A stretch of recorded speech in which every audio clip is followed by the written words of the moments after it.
running away is easy. It's the Assalamualaikum warahmatullahi wabarakatuh. Waalaikumsalam warahmatullahi wabarakatuh. Selamat pagi dan salam sejahtera untuk kita semua. Pagi. Perkenalkan, saya Nabilah NIM F10122411023 dari kelas 3D.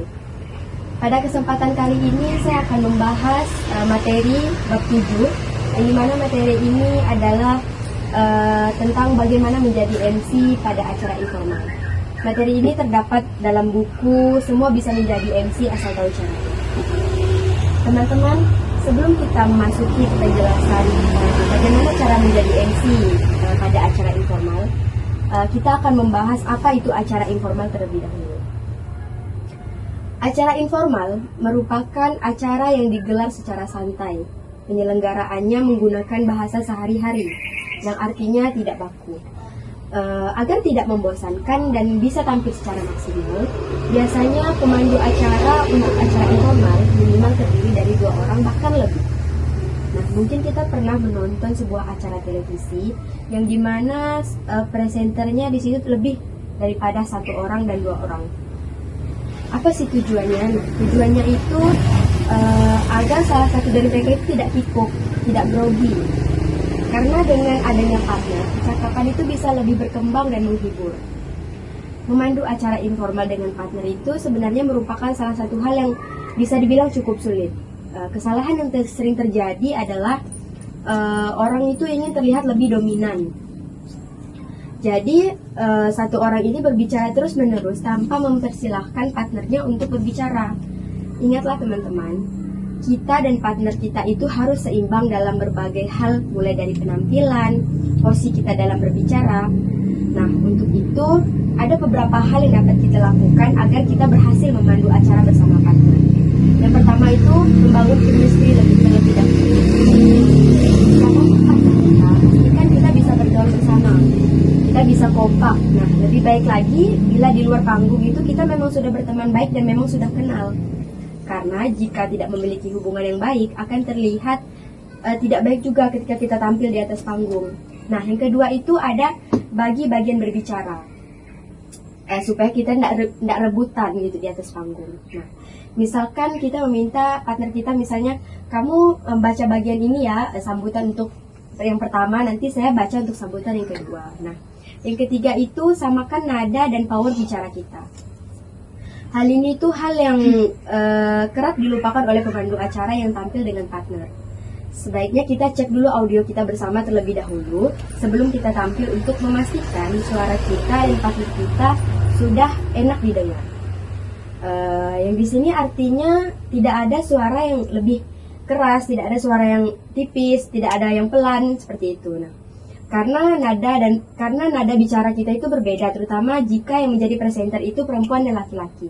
Tentunya intonasi suara perempuan dan laki-laki itu berbeda. Laki-laki lebih dominan, suaranya keras dan lebih berat, sedangkan perempuan itu biasanya lebih lembut dan suaranya lebih kecil seperti itu. Nah,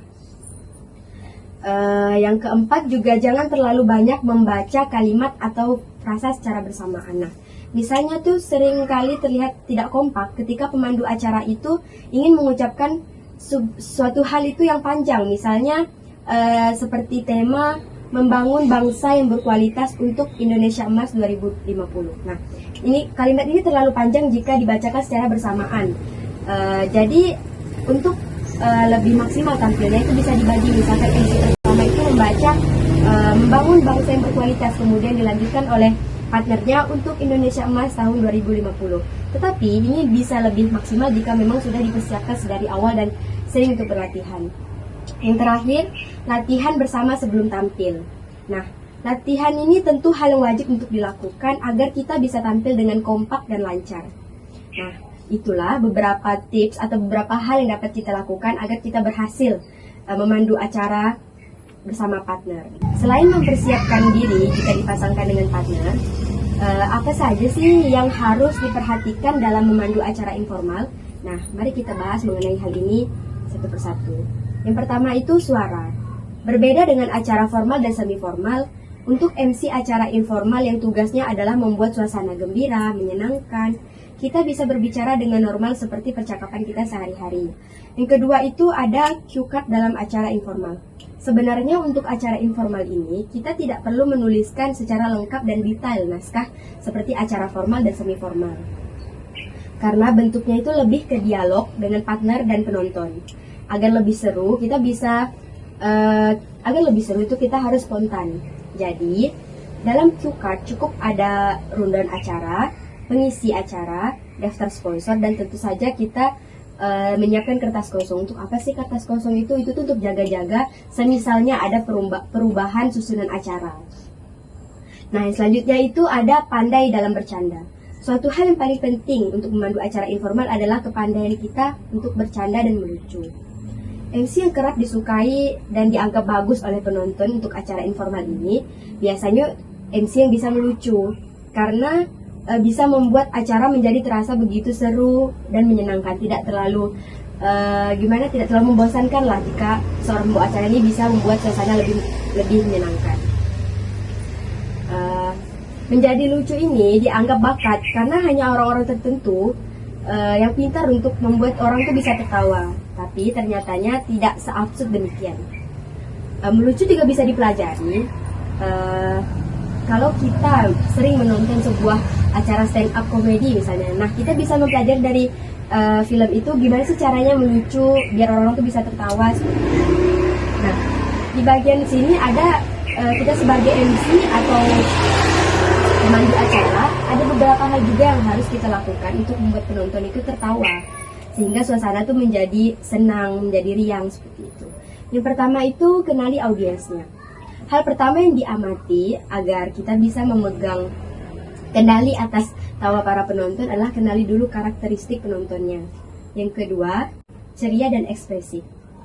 Yang pertama kita harus pastikan mood kita dalam keadaan baik saat kita tampil itu sehingga kita bisa tampil dengan ceria dan ekspresif.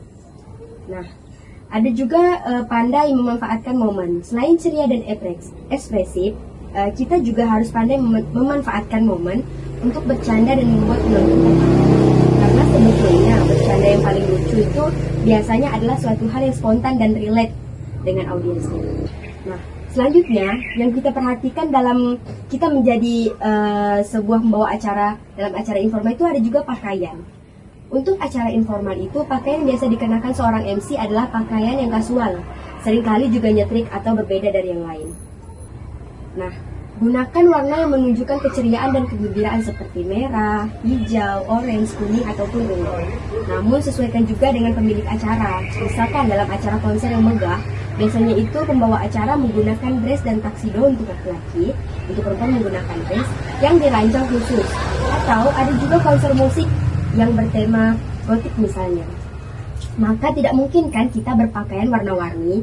Nah, kita harus menyesuaikan kembali dengan menggunakan baju yang berwarna gelap. Atau misalkan pada acara kasual, panitia tuh telah menyiapkan kaos panitia, biasanya seragam seperti itu untuk digunakan MC. Selanjutnya, yang kita perhatikan dalam kita menjadi sebuah pembawa acara dalam acara informal itu ada juga pakaian. Untuk acara informal itu, pakaian yang biasa dikenakan seorang MC adalah pakaian yang kasual, seringkali juga nyetrik atau berbeda dari yang lain. Nah, gunakan warna yang menunjukkan keceriaan dan kegembiraan seperti merah, hijau, orange, kuning, ataupun ungu. Namun, sesuaikan juga dengan pemilik acara. Misalkan dalam acara konser yang megah, biasanya itu pembawa acara menggunakan dress dan taksido untuk laki-laki, untuk perempuan menggunakan dress yang dirancang khusus. Atau ada juga konser musik yang bertema gotik misalnya. Maka tidak mungkin kan kita berpakaian warna-warni. Nah, kita harus menyesuaikan kembali dengan menggunakan baju yang berwarna gelap. Atau misalkan pada acara kasual, panitia tuh telah menyiapkan kaos panitia, biasanya seragam seperti itu untuk digunakan MC. Nah, yang terakhir itu ada gladi bersih. Demi kesuksesan sebuah acara, gladi kotor maupun gladi bersih penting untuk dilaksanakan. Mau itu acara formal, semi formal, bahkan informal. Namun pada acara informal, biasanya yang lebih ingin ditekankan pada kegiatan gladi kotor maupun gladi bersih adalah penampilan pengisi acara, atau bintang tamunya. Kita sebagai MC biasanya hanya bertugas mengarahkan acara dan urutan tampil saja pada saat gladi bersih. Karena biasanya acara informal itu lama, dan tidak semua hal berkaitan dengan MC bisa dilatih sejak awal. Harus disediakan ruang improvisasi atau reaksi spontan agar penampilan kita nanti lebih natural. Demikian materi yang dapat saya sampaikan dari bagaimana cara menjadi MC pada acara informal. Terima kasih kepada teman-teman atas partisipasinya. Saya mohon maaf apabila masih banyak kekurangan atas apa yang telah saya sampaikan. Wassalamualaikum warahmatullahi wabarakatuh. Waalaikumsalam warahmatullahi wabarakatuh.